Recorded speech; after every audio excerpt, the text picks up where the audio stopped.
Hey name tags and welcome. This is Ash from Heal My Tech, helping you go from newbie to techie. So I'm back here today with my good friend Alvin from the Restore project. We did a video before on continuity test and whether it was worth repairing some things.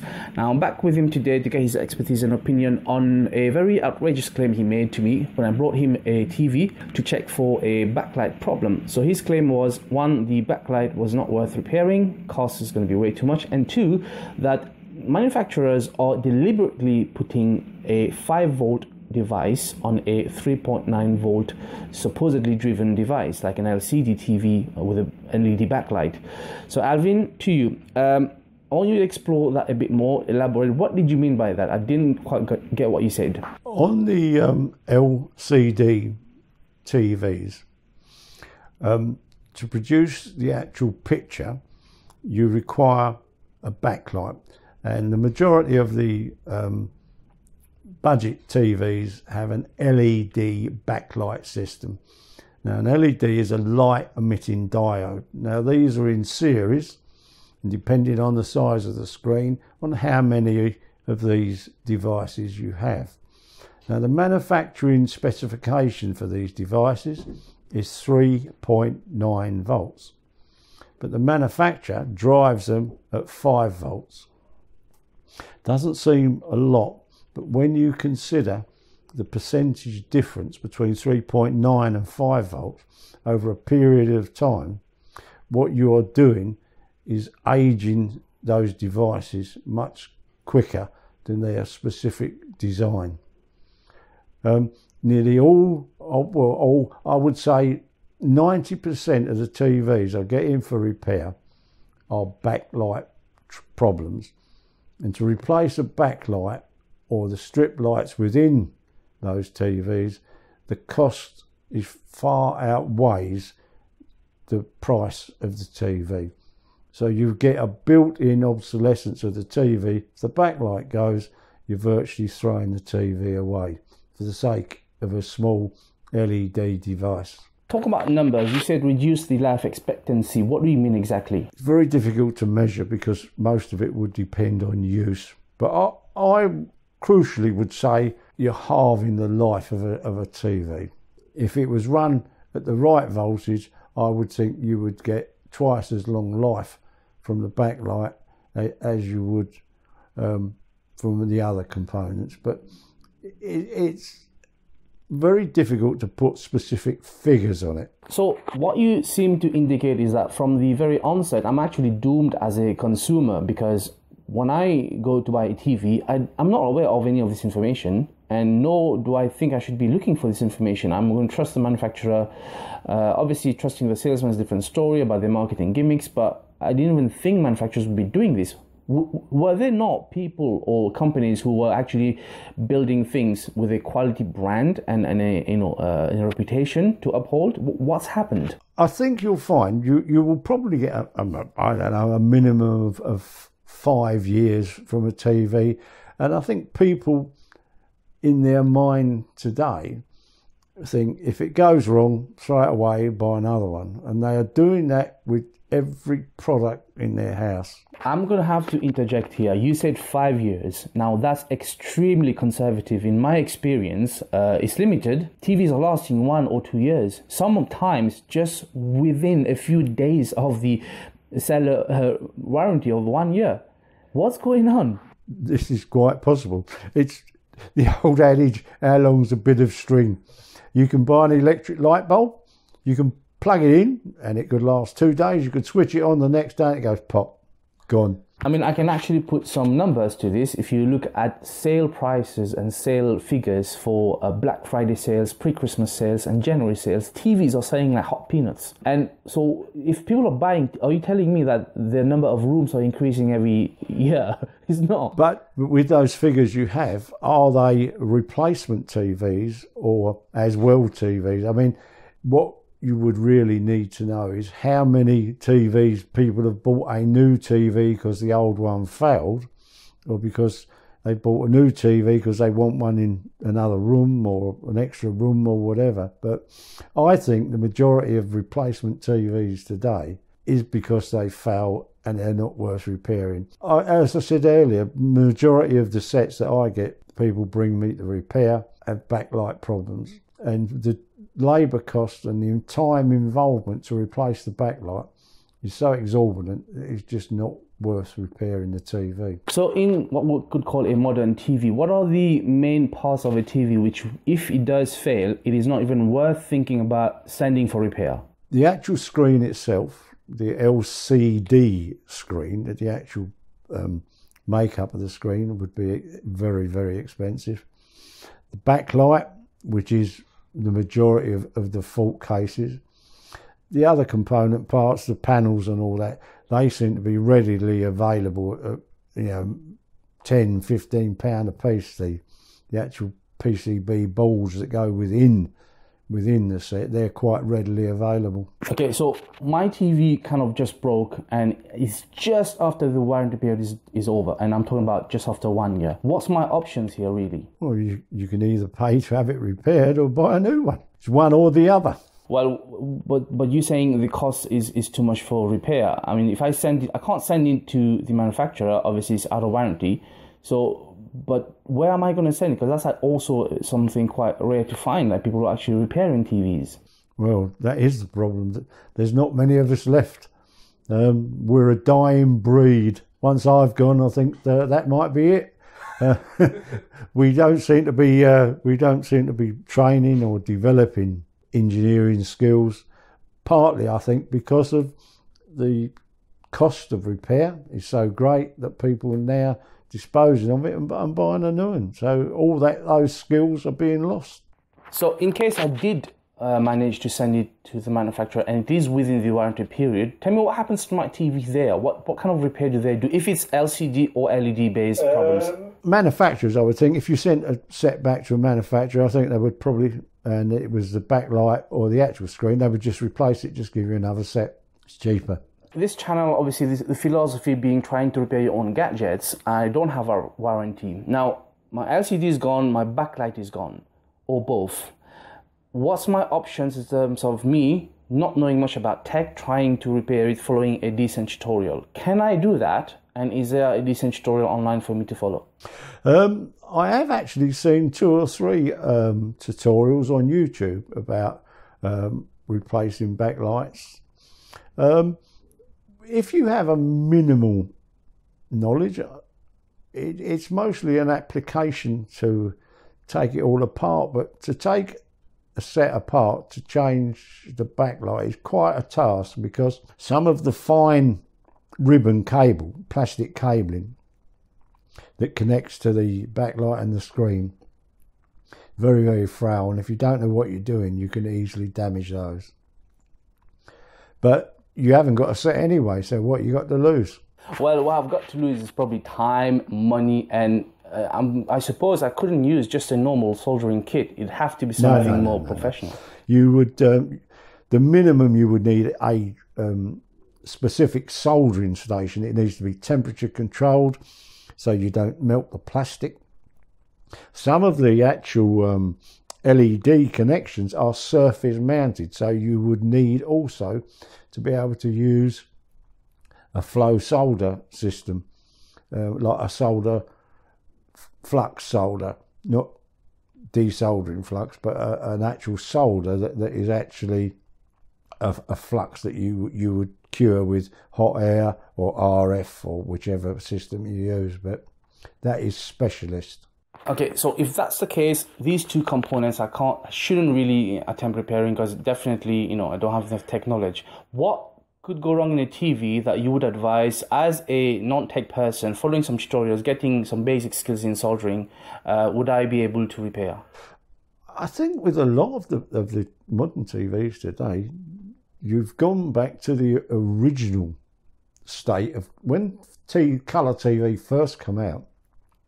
It was almost panel replacement. So people would replace the panel, especially on all the Thorn TVs and all that.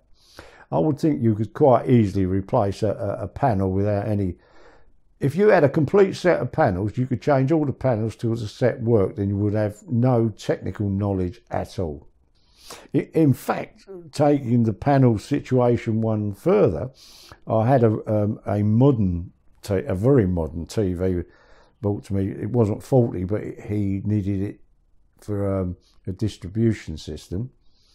And when I looked inside, I was amazed. There was just one panel with everything on: power supply, video section, audio section, the whole lot just on one panel. And the panel, I should think, was, well, it'd have to be in inches. It was 10 inches by 10 inches. I don't know what that is in modern money, but in old money, it's 10 inches by about 10 inches. And it had the lot all on one panel. That's kind of a devil in disguise as well, though, because predominantly if there's one panel and something goes wrong, so you could just replace on one panel. But on the other hand, I'm guessing it's a lot more expensive, as with the mobile phones these days.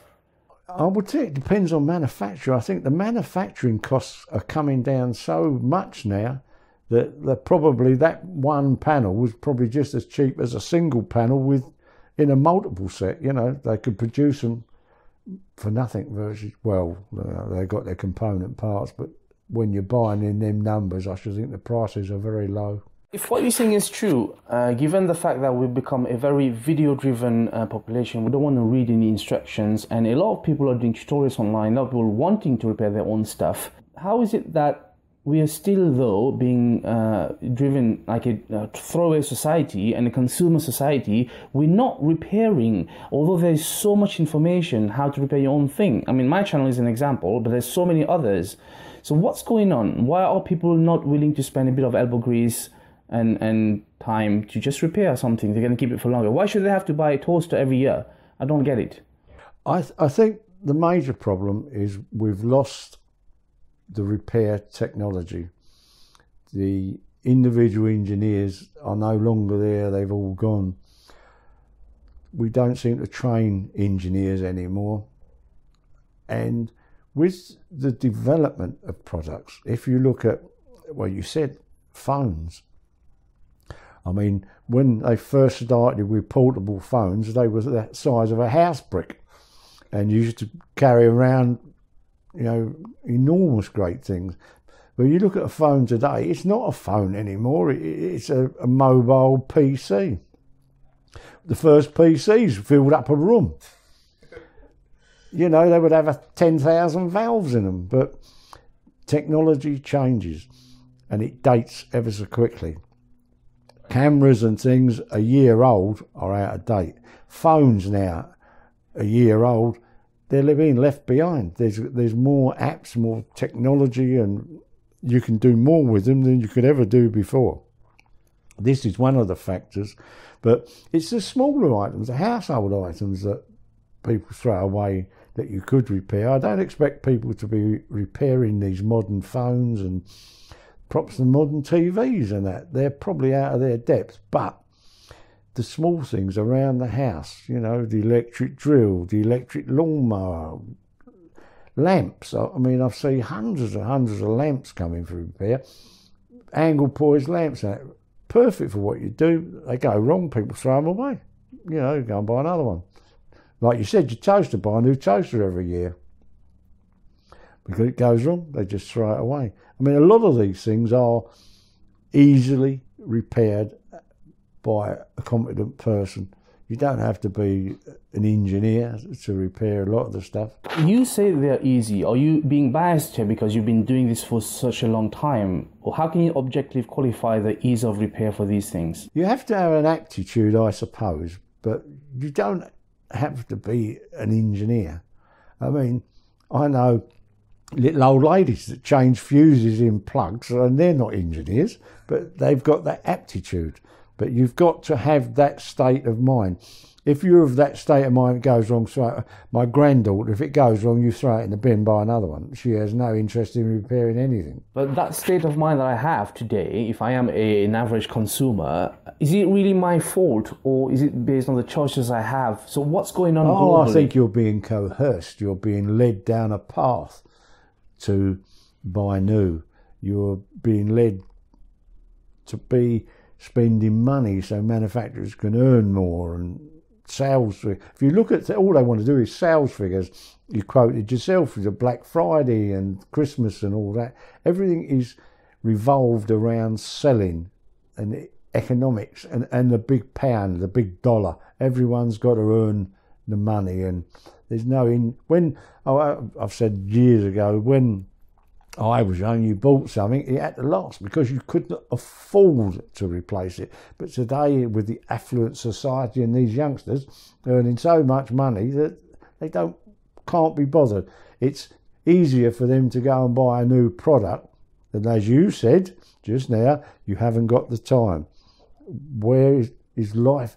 They still got 24 hours in a day, the same as we had 24 hours in a day, but they just want new products. They can't afford to waste the time to go and have it repaired or want it sorted. They just want another one to do the job. That's it. Throw the old one away, go and buy a new one. But surely this doesn't make sense, because I know a few years ago I didn't know, even how to check for the fuse in a plug or replace a capacitor. But since I've learned some of these skills, I've noticed around my house there's so many things which I've managed to repair. In fact, coming here today, I was trying to look for things which are broken, and I haven't got any because I've been repairing them. Surely this is a basic skill. It will take you a few hours maybe to learn, maybe a couple of weeks, and that would save you money in the short and long run. Why are we not doing it? I don't get it. Definitely. I don't think there's any, as far as I know, even years ago, there's no classes for repair. Working with the Restart project, we try and encourage people to teach them to repair things and to show the man in the street. But the man that comes along who wants to learn, he's got that aptitude anyway. He's got that inclination to do that thing. But why can't we train children in school basic things to, part of their curriculum, to repair things, show them how to mend things? Or what do we do in science today? Is it all computer or something else? But why not have those basic skills? Well, I don't suppose we have woodwork and metalwork in schools these days, but we always used to. That's a really good point. So you believe this should be something on a standard national curriculum, introduced, even gradually, even at primary school, but nothing too dangerous. But yeah, I do agree with you. Why are we not doing this at school? This is life skills. It's a basic life skill. Why not teach people to do these basic things? If I tell you that my background was a psychiatric nurse before, and I've learned this stuff recently, even then I'm not, electronically that savvy, but I'm learning. I have the right attitude. I don't have any resources to go to. I've been looking for a place to go do a course to learn these basic skills, turn it into more proficient skills.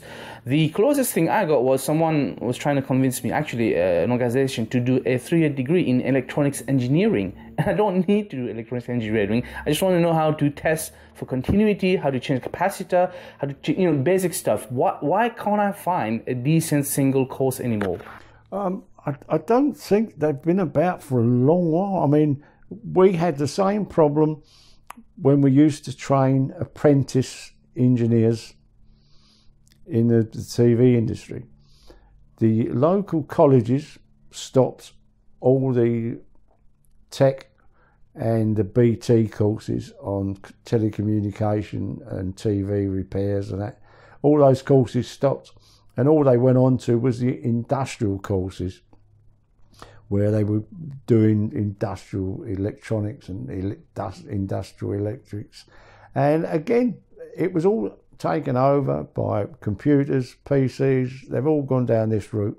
You can get computer courses, programming courses, repairing courses, but you want to go and get a basic electrical repair course, doesn't exist. If the courses don't exist, and some people do still have the will to learn, what's their options currently then? How are they going to learn this stuff? Find an old boy like me who can show them, I suppose, but there's not many of us left. Did you just offer to do a full No, I never. All right, don't be teasing. I'm too old. Well, that's why I actually joined the Restart project, because I thought that by teaching other people, my skills would carry on. But we have managed to capture a few people that we've brought along. A lot more would be great, but to share these skills and knowledge is a great thing. Well, everything you learn in life, if you can share it with your fellow man, surely that is the right thing to do. I mean, surely somewhere like the Restart Project or other similar organizations, there's enough knowledge amongst you guys to be able to do that. So I'm guessing the underlying factor would be a funding issue, whereby maybe the government or local authority could be offering these courses even to the public, and they have the means, they have the location. What would be the stopping thing not to get this up and running, like a short-term course? The Restart Project actually goes into schools. They actually go to school level. They're not funded. It's all voluntary. And they go into schools and show the kids and that what to do. And a lot of interest, because a lot of kids grow up with computer ideas and all that. But once you show them, once that spark's there, that they soon catch on. They're really interested. Okay, surely all this throwaway society philosophy, this consumerism philosophy, is creating problems for the environment. Shouldn't this be a government issue? And there's enough green organizations trying to save the planet. Why isn't this a government issue? Why isn't the government organizing courses, even for people like with the unemployment problem? I mean, surely train a few people in electronics repair. That would be great. But you're getting into politics now. I mean, what about this plastic thing? I mean, we're killing wildlife and that with plastics and things. Is electronics going to go the same? Are we going to be dumping the electronics and all the chemicals that's in it in landfill and won't be able to grow anything? That's the knock-on effect, but that's a lot of politics. I would really like to get to the grassroots and show and teach kids how to develop and to repair things themselves and give them that sort of knowledge. Okay, right. So the absolute last question for me as a consumer, what is the advice to anyone wanting to buy their next set of TV, the next set of electronics generally? What's the advice? It depends what you want out of it, doesn't it? I mean, I would always go to a reputable retailer, so that if you've got a problem, you've always got the backup. I would always buy a name. But then today, whatever you buy, I think majority of the stuff's all made by the same people, and they just put different names on it. So you're probably buying the same thing. It's just probably, again, people go round and round and round. But the one factor that will control everything is the price. I think a lot of people today are governed by what it costs. They don't look at the long term. It's the here and now, where they can save money here and now and worry about it later. Okay, I think we've covered quite a few things. So what I take from this is empowering people with information should be a main course, a recourse, but it's not happening from the bigger boys. So hopefully people like myself and other organizations like the Restart Project and people like yourself, we should probably do what we can, and now we can put a tutorial online for people to access. That's about the best thing, really. Keep chipping away and eventually you'll get through. Alvin, thank you so much for having us again. It's lovely to have you back on the channel, and I hope we can do some more tutorials together. Thank you very much.